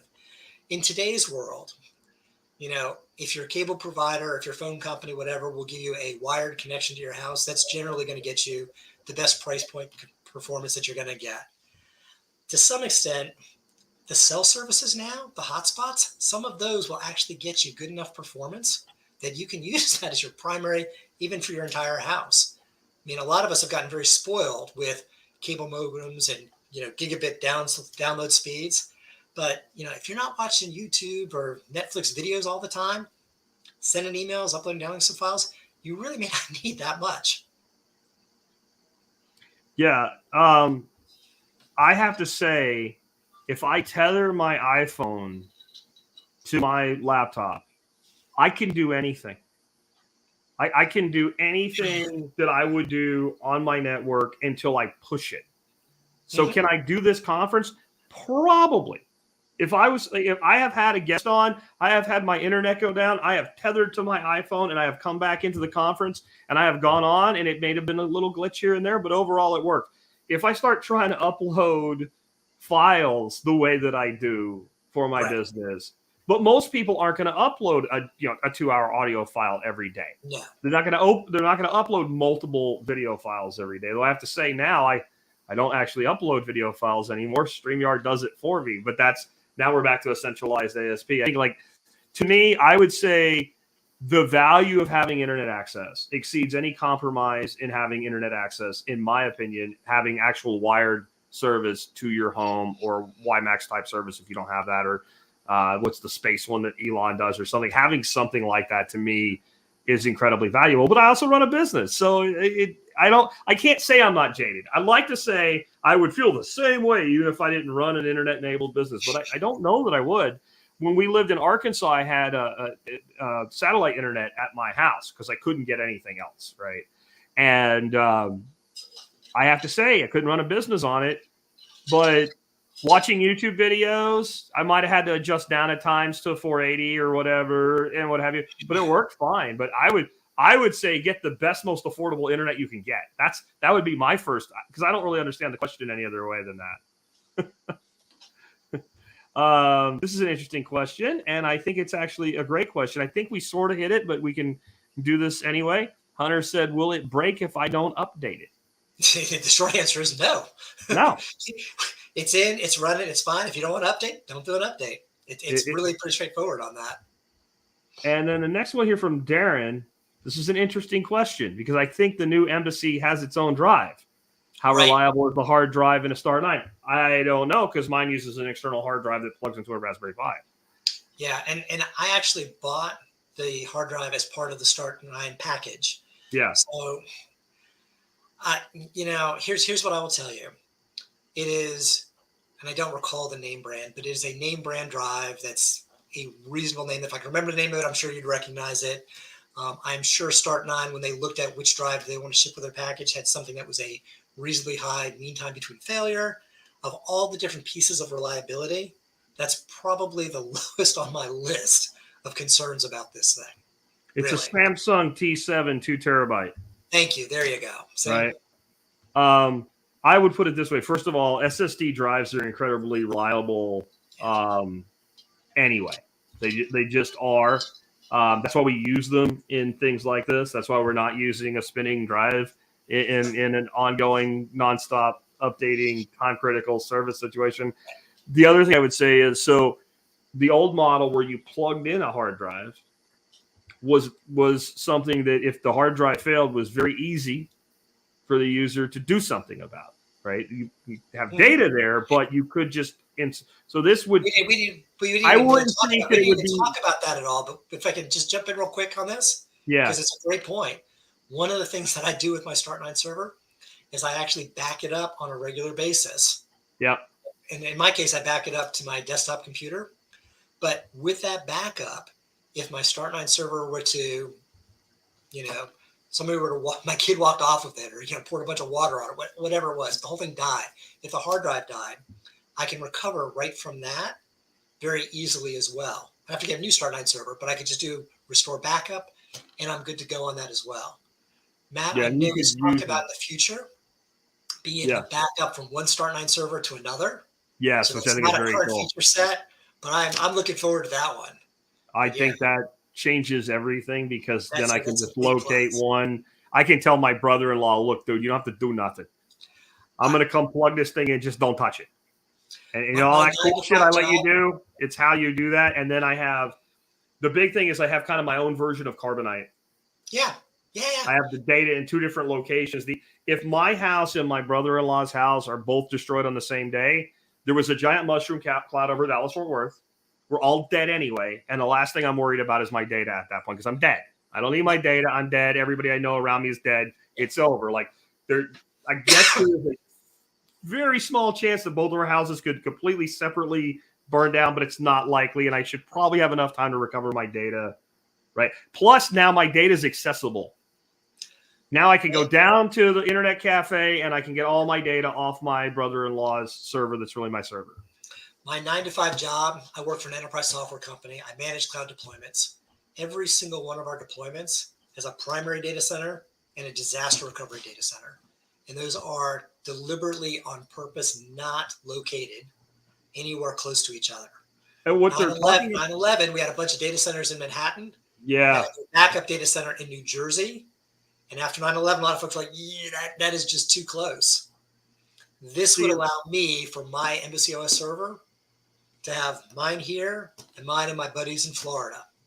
I think what eventually will happen is we'll have the ability to back up to each other's servers without seeing each other's data, and to basically compartmentalize that data into different locations, and maybe even earn some money by providing storage space.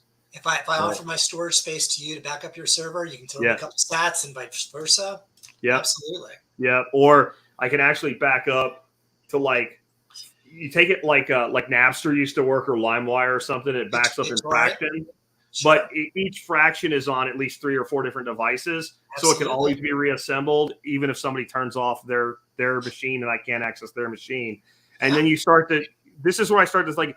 This is us becoming the Terminator instead of the machines becoming the Terminator, where you try to break it apart and it just reconstitutes itself. And this is literally rendering them, whoever they are, irrelevant. Rachel said, why don't these get more traffic? This is important. So, like, we have like 32 people on the live stream. I was on with John and Nicole this morning, and we had like 250. And we were talking about just random prepper shit, right? And I think it's because a lot of people do feel the way that one of the other commenters feels earlier, like this is over their head or anything. I also don't think that people realize how important this is. So this is a great prepping topic. And in some respects, it's kind of a shame that it's on the Bitcoin breakout day. Yeah. Because this has nothing really to do with Bitcoin. This is a prepping topic. This is, how do you protect your data? How do you protect your privacy? Yeah. Yeah, exactly. Yeah, I think that's something that people... But you know what? If we did it on a different day, it wouldn't matter. People are the same way. I can tell you that the tech stuff is the thing that my audience is the most ambivalent about. And I think it's what I call 66-year-old farmer syndrome. So when you try to teach farming to the existing industrial agriculture system in America, the average farmer is 66 years old. And they're like, dude, I'm just trying to get through the day without my prostate exploding and not losing my farm. I got 5 years. This stuff doesn't I don't have 5 years. I'll make it through. I don't care. I don't have any time for your newfangled bullshit. And I think there's a lot of people with tech that we talk about it like it's like something new. But the tech most people are using has been with us, like I said, 15, 20 years now. Yeah. That's why, again, this device comes with a user manual. Nobody reads it. Well, No, and the user manual for the most part is is just now in the phone. Like, how do you turn it on? Whatever. yeah, After that point, like once it's yeah, on, yeah, there's almost nothing about it. All the rest of it's actually a Kindle PDF document that's in the phone itself. Yeah. yeah. Yeah. So let's see. Already covered that one. We talked about that from prep to adventure. Yeah. Hunter says, seems like it would limit donations to crypto. He's talking about the BTC Pay server. Let's talk about that a bit because that's a great point. So, number one, yes. Sort of. Yes, you're right. But on the other hand, really, when I was doing this, if somebody had offered to send me a check in the mail, I would have said, dude, can we just like get on the phone? Let me walk you through how you do Bitcoin. Let me teach you that. So you can send me Bitcoin instead, because that's easier for me to receive. Yeah. So from my perspective, I only wanted to get Bitcoin anyway. But you're right. It is one of the limitations with this particular chunk is it's limited to crypto. On the other hand, if you want to go fiat, if you want to go USD, if you want to go euros or pounds or whatever else, there's so many WordPress plugins and other software and payment providers and third-party providers already that are happy to take your money and let you do fiat, and they'll work with you. You set up an account, all the rest of that. The point of this, I'd say it's not though. It's not that. It's not the case though. Like, it is not only crypto for the sender, because if you're using the Strike app or Cash App, you can send dollars to a Bitcoin address. Yeah, easy. The person never has to. So yes, it's crypto only on the receiving end, right? Or it's Bitcoin only on the receiving end in this particular case. But the person sending it never has to touch Bitcoin, which is great for them because there's no tax event for them. I'll actually go further than that. You don't even have to use the Strike app.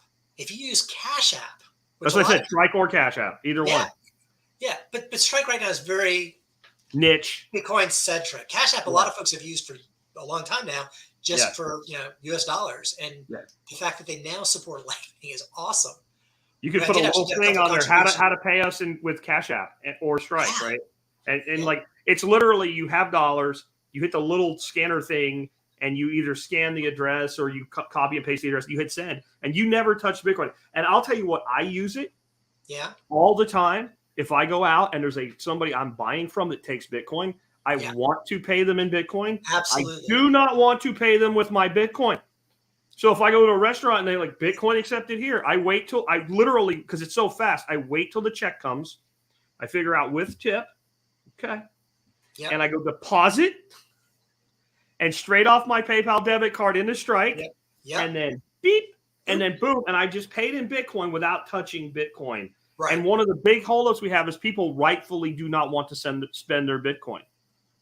And I understand that, but I want Bitcoin to be part of the economy. So if I can basically convert dollars to Bitcoin, sell it immediately on somebody else's side, right? It's not up to me whether they keep it. So I know a lot of companies are basically doing orange washing. We accept Bitcoin because to them it instantly converts to dollar. That's up to them.